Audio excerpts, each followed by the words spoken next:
Hi everyone, it's Marita with Harmonic Wholeness. I am sitting underneath a canopy of trees that I'm going to show you. Oh, sorry. But this is my view when I look up, and this is my view when I look forward. And I just returned from 4 days in the Northwoods of northern Minnesota, where you spend most of your time outside, and it's kind of hard to to come back and do the things you're supposed to do on a Monday. But I felt really compelled to come to the park and just sort of muse over what I've been learning these last 4 days. Hi Pam, how are you? Thank you for joining in. So when you literally retreat away from your home and technology and responsibilities and checking Facebook and voicemail and all of that, and you immerse yourself in, it's almost like a subculture, you really have time to honor that inner musing, that innerness of who you are, of who I am. I should speak for myself, but I'm not unusual in this. And by that retreating, you just give it space to kind of simmer without it going out, without the flame going out. I think we can allow things to simmer in our everyday life, but then the flame kind of goes out because of responsibilities. And when we don't have that, it can kind of take shape. And so I'm just kind of being with those 4 days and knowing that I'm not the only one that's being called to step forward in a new way to achieve a new result. And just wanted to share with you this whole thing of what I'm calling the inner evolution, because it's all about our own private evolution, right? And it all begins within. So it's an inner evolution of transformation. And if we want to achieve something new, a new result, we either have to begin something totally new or change a habit out, right? And I'm not sure if you know who Kyle Cease is, but I have become a huge raving fan of his work, and I am almost finished with his book. And he's a huge proponent on a 90-day practice or a 100-day practice. And where I am in the book, I think I've got 1 or 2 chapters left. He was like, I challenge you to meditate for 2 hours a day for 90 days. And a month ago, I would have thought, holy crap, there's just no way. His premise is that you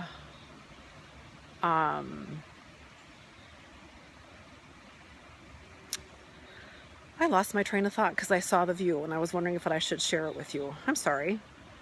His premise is that we have the excuse of, I don't have time to meditate 2 hours a day because I have all these things to do. And yet it's that opening up of the space. And so what I committed to myself yesterday, it's not whimsical, but it was more like, you know what? No more thinking about it, no more deciding. I'm just going to put something in that line in the sand, and I'm going to do it. And I don't want to set myself up for failure. I don't teach that to my students. I'm not a proponent of that. And so I set my timer for 30 minutes and then again for 60 minutes. And it's not that I'm not a meditator, but I've never paid attention to the time. And honest to God, when that timer went off at 30 minutes, it was like, really? It's a half hour already? So that was very encouraging to me. And I've made a commitment to myself to not just do the practice of meditating 2 hours a day. And I'm going to work my way up to there. Like I said, I'm not going to set myself up for failure, but I'm going to write about it because I feel, and I think he teaches, that you're going to notice all these changes, and if you're not paying attention or you're not writing, all of a sudden it'll be your new normal and you don't know what happened during that shift. So this inner evolution, I'm going to say series, I think they'll just be pop up as they're inspired, as I feel inspired to share something that I'm musing about. Excuse me, I have a text I gotta make go away. Because these truths, I had no intention of doing this when I got here, and I walked the whole way trying to find the perfect place where I wanted to be by running water, but not so loud that you couldn't hear me. I'm hoping you can hear me. So I think I'm going to continue musing, but I'm going to turn the camera so you can see this gorgeous creek, and we'll see what else comes out. There you go. So what else can I share with you? I think as a people,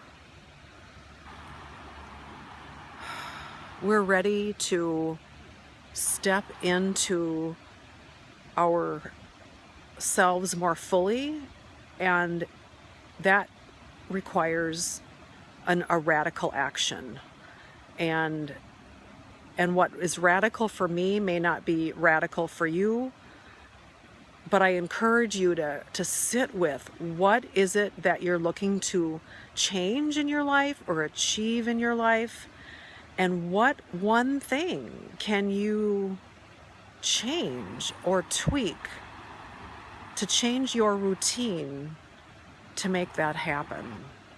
So I hope that this was valuable to you in some way, and at the very least you're enjoying this incredible view.